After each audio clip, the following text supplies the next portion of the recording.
नमस्कार, जय हिंद, वंदे मातरम। दोस्तों, स्वागत है आप सभी का बेस्ट स्टडी एजुकेशन 01 में। तो गाइस, जैसे कि हमने पास्ट कॉन्टिन्यूअस टेंस पढ़ा लास्ट वीडियो में, तो आज हम आपके सामने लेकर उपस्थित हुए हैं पास्ट परफेक्ट टेंस। अब पास्ट परफेक्ट टेंस होता क्या है? जैसे पास्ट माने होता है बीता हुआ समय, जो हमारी बात बीत जाती है या जो हमारा समय है वो बीते हुए समय की बात करता है। परफेक्ट माने होता है पूर्ण, और टेंस माने आप जानते हो काल, यानी बीते हुए समय में भी जो भी कार्य होता है उसको हम पास्ट परफेक्ट टेंस कहते हैं, और कार्य पूर्ण रूप से समाप्त होना चाहिए, ये बात आप ध्यान रखेंगे। तो जैसे डेफिनेशंस या परिभाषा, डेफिनेशंस या परिभाषा या पहचान कह सकते हो आप। तो इसमें देखिएगा, इस काल के हिंदी वाक्यों के अंत में चुका था, चुकी थी, चुके थे, लिया था, दिया था आदि शब्द आते हैं। अतः कार्य का भूतकाल में पूर्ण रूप से समाप्त होना पाया जाता है, यानी जो कार्य आपका होगा वो पूर्ण रूप से समाप्त हो जाएगा। It's clear? ठीक है, होना पाया जाता है। अगर हम बात करें सिंपल सेंटेंस की, सिंपल सेंटेंस अर्थात साधारण वाक्य, तो इसमें क्या करते हैं हम? सिंपल सेंटेंस में रूल्स ऑफ सेंटेंस देख लेते हैं पहले। रूल्स ऑफ सेंटेंस में हम करते हैं एक वचन तथा बहुवचन कर्ता के साथ हेड और क्रिया की तीसरी अवस्था लगाते हैं। क्रिया की तीसरी अवस्था लगाते हैं। It's clear? जैसे एक सिंपल सा सेंटेंस देख लेते हैं। हमने या हम कल मैच खेल चुके थे। हम कल मैच खेल चुके थे, तो हम के लिए we had played the match. कब खेल चुके थे? कल, यस्टरडे।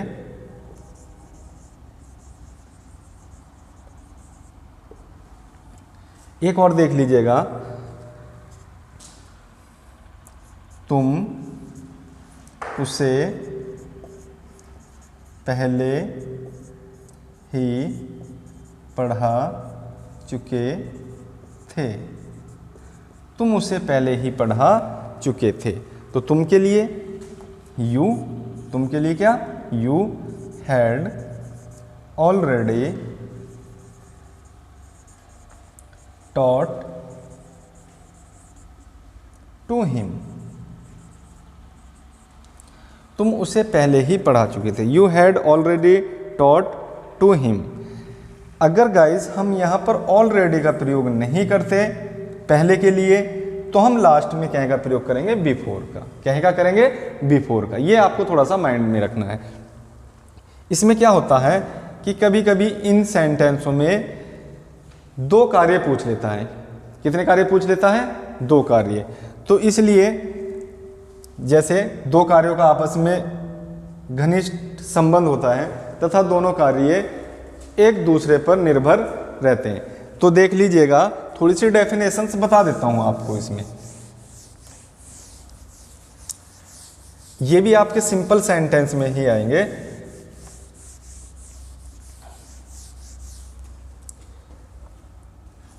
इस काल में प्राय दो कार्यों का आपस में घनिष्ठ संबंध होता है। इस काल में प्राय दो कार्यों का आपस में घनिष्ठ संबंध होता है तथा दोनों कार्य एक दूसरे पर निर्भर होते हैं, तथा दोनों कार्य एक दूसरे पर निर्भर होते हैं। तो गाइस डेफिनेशंस इसकी और भी है, लेकिन बात रिलाने वाली नहीं है या आपको कंफ्यूज करने वाली नहीं है, केवल हम ट्रिक के माध्यम से समझेंगे इस चीज़ को। जैसे इसमें जो बात की जाती है वो पहले और बाद की बात होती है। क्या की बात होती है? पहले और बाद की। तो देख लीजिएगा, पहले सेंटेंस में आपके चाहे पहले आए या बाद आए, सेंटेंस हमारा इधर से ही उठाएंगे, यानी जो इधर का सब्जेक्ट होगा पहले के बाद वाला। देखिएगा, सब्जेक्ट प्लस में हेड प्लस में वर्ब की थर्ड फॉर्म प्लस ऑब्जेक्ट और प्लस बिफोर। अब जब हमारी बिफोर का हम यूज कर लेते हैं तो हम बात करते हैं इधर के सब्जेक्ट की, लेफ्ट हैंड वाले। तो प्लस सब्जेक्ट प्लस वर्ब की second form plus object plus complement और प्लस में गाइस आपका आ गया फुल स्टॉप। देख लीजिएगा एग्जाम्पल्स। मेरे स्टेशन जाने से पहले वे टिकट खरीद चुके थे, यानी मेरे स्टेशन जाने से पहले वे टिकट खरीद चुके थे। अब देखिएगा, पहले भी आया हुआ है सेंटेंस में और पहले के बाद का सब्जेक्ट है हमारा वे। तो हम सबसे पहले रखेंगे वे की they had bought the ticket. इधर की जो कंडीशन है वो हमारी पूरी हो गई है। सब्जेक्ट दे, हेल्पिंग वर्ब हैड, वर्ब की third form about the ticket. अब हम बात करें तो हमें लगाना है बिफोर, यानी पहले के लिए आप लगाओगे बिफोर। मेरे स्टेशन जाने से, यानी मेरे के लिए आप यहाँ पर यूज़ करेंगे, मेरे के लिए आप यहाँ पर आई का यूज़ करेंगे और वेंट टू स्टेशन। अब देख लीजिएगा, मेरे स्टेशन जाने से, तो आई वेंट टू स्टेशन और लास्ट में आप लगा देंगे फुल स्टॉप। तो ये तो बात होगी हमारी पहले वाले की। सेम कंडीशन की को अगर देखें थोड़ा सा चेंज है, अदरवाइज बाकी सारा ऐसा ही है। देख लीजिएगा बाद वाला।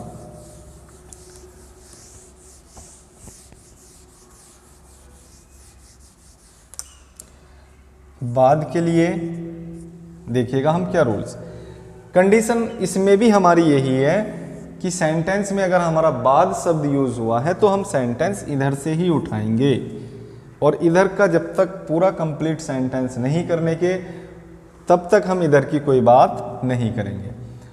तो देख लेते हैं, पहले फॉर्मूला लिख लेते हैं। सब्जेक्ट प्लस वर्ब की सेकंड फॉर्म, क्योंकि ये जो सेंटेंस है ये बनेगा आपका पास्ट इंडेफिनिट में, प्लस ऑब्जेक्ट प्लस आफ्टर। जब हमने आफ्टर का यूज़ किया तो हम इधर की कंडीशन शुरू कर देते हैं, यानी जो उधर सब्जेक्ट है, यानी सब्जेक्ट प्लस हेड, और हेड के साथ आप हमेशा यूज करते हो वर्ब की third form, plus object plus complement और प्लस में आप लगाओगे फुल स्टॉप। चीज़ें क्लियर होनी चाहिए। कुल मिलाकर बात यह है कि चीज़ें थोड़ा सा भी डाउट ना हो, चीज़ों को माइंड में यानी डाउट नहीं रखना। तो इसका देख लेते हैं। हमारे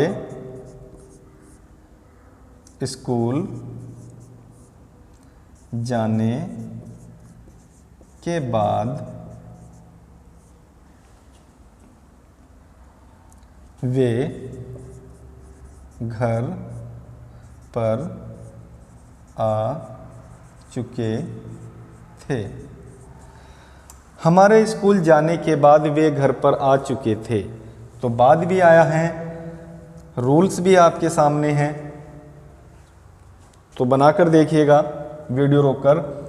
तो आप रखेंगे सबसे पहले they came at home, they came at home after, they came at home after, हमारे के लिए आप लगाओगे वी। अब हैड का यूज करना है, we had gone to school. देख लीजिएगा, एक बार मैं फिर बता देता हूं, हमारे स्कूल जाने के बाद वे घर पर आ चुके थे, तो वे के लिए आप लगाओगे दे, सेकेंड फॉर्म जैसे बताया कम की केम होगी, एट होम, आफ्टर बाद के लिए हो गई, हमारे के लिए आप यूज करोगे वी। और इस फॉर्मूले को आप देखिएगा, सब्जेक्ट है वी हो गया, हेड और वर्ब की थर्ड फॉर्म गॉन और टू स्कूल, ये आपका क्लियर हो गया। यानी सिंपल सेंटेंस जो जिसमें एक कार्य की बात थी वो भी आपका कंप्लीट हो चुका है, जिसमें दो कार्य एक साथ होते हैं, एक कार्य पहले हो जाता है और दूसरा कार्य बाद में, तो ये भी आपके करा दिए। अब देख लेते हैं हम negative.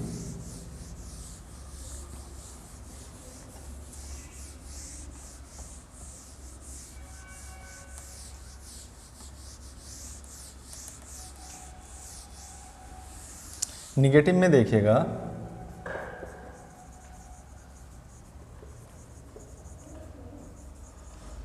Negative sentence, negative sentence को हम बोलते हैं नकारात्मक, नकारात्मक या निषेधात्मक,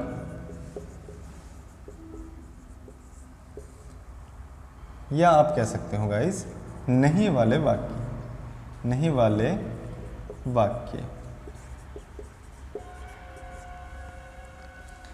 नहीं वाले वाक्य जो होते हैं उनमें ऐसा होता है कि सूचना हमारी नकारात्मक प्राप्त होती है। कैसी प्राप्त होती है? नकारात्मक। तो इन सेंटेंसों से जो भी हमारी सूचना प्राप्त होगी वो नकारात्मक होगी। जैसे देख लेते हैं, पहले बाद वाले भी देख लेते हैं और ये भी देख लेते हैं। वह कल विद्यालय नहीं जा चुका था। वह कल विद्यालय नहीं जा चुका था, तो he had not gone to school. वह कल विद्यालय नहीं जा चुका था, तो he had not gone to school. कब नहीं जा चुका था? कल, यानी यस्टरडे। तो आप यहां पर लगाओगे यस्टरडे। ये तो होगी हमारी बात एक कार्य वाली। अगर हम बात करें जिन सेंटेंसों के बीच में यानी पहले भी आता है और नहीं भी आता है, पहले भी आता है सेंटेंस में और नहीं भी आता, तो उसके लिए हम देख लेते हैं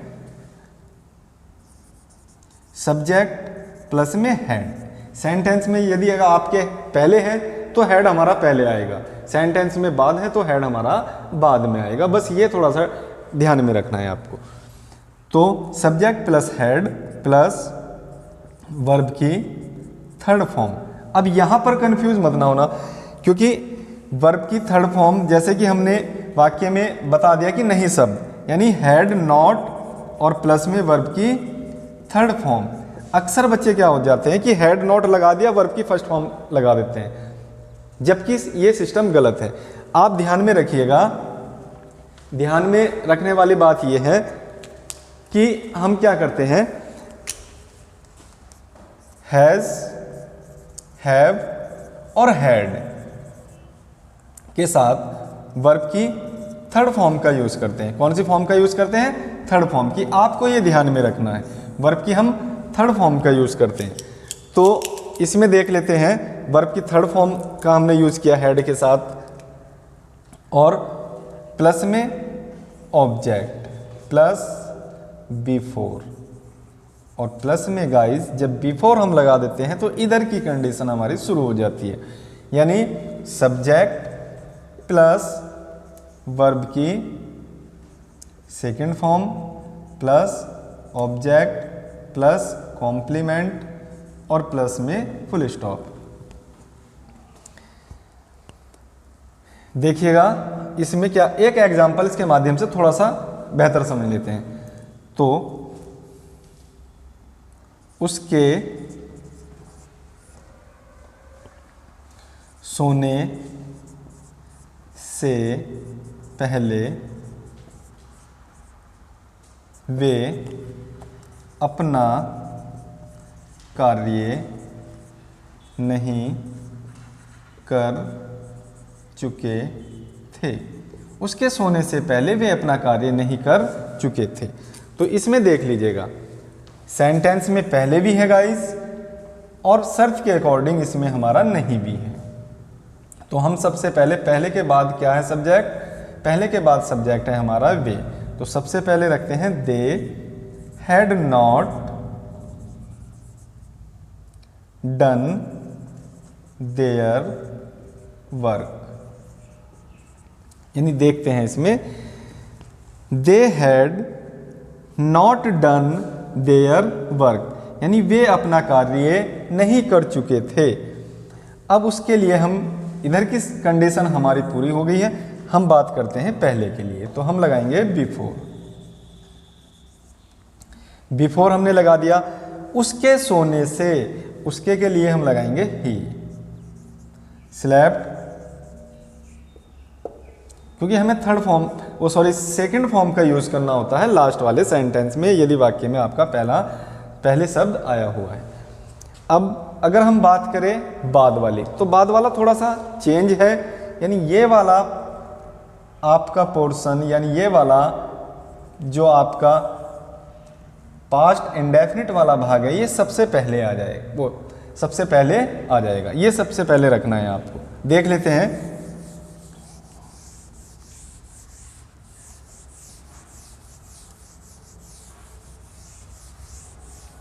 इसमें हम बात करते हैं बाद की। सेंटेंस में यदि बाद आता है और नहीं भी आता है, बाद आता है और नहीं भी आता है, तो इसमें क्या कंडीशन होती है? देखिएगा, सबसे पहले subject plus did not. Did not मैंने बताया था आपसे अभी कि उधर वाले जो बाद वाली कंडीशन होती है, सबसे पहले इसको रखते हैं जो पास्ट इंडेफिनिट में बनता है। Subject plus did not plus verb की फर्स्ट फॉर्म, ये ध्यान रखना है। ऐसा नहीं कि हम पास्ट परफेक्ट टेंस पढ़ रहे हैं कि सब में ही वर्ब की थर्ड फॉर्म का यूज होगा।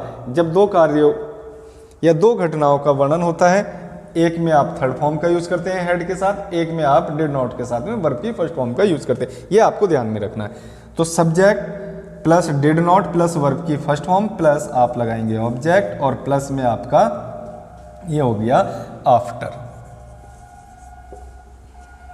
तो गाइज आफ्टर के बाद हमारी जो बात शुरू हो जाती है वो हो जाती है इधर से, यानी जो इधर का सब्जेक्ट है, यानी सब्जेक्ट प्लस में हेड और प्लस में वर्ब की third form plus object plus complement, और लास्ट में आप लगा देंगे फुल स्टॉप। तो गाइज ध्यान से समझना है बस। जबकि स्टूडेंट्स क्या करते हैं कि पास्ट परफेक्ट टेंस को और फ्यूचर परफेक्ट टेंस को थोड़ा सा हार्डली ले लेते हैं, लेकिन इतना हार्ड है नहीं। ये आपको ये ध्यान में रखना है, सेंटेंस में यदि आपके बाद आया है तो हेड बाद में आएगा, सेंटेंस में यदि पहले आया है तो हेड पहले आएगा। तो देख लेते हैं एक एग्जाम्पल्स के माध्यम से। मेरे गाना गाने के बाद वे यहाँ पर नहीं आ चुके थे, वे यहाँ पर नहीं आ चुके थे।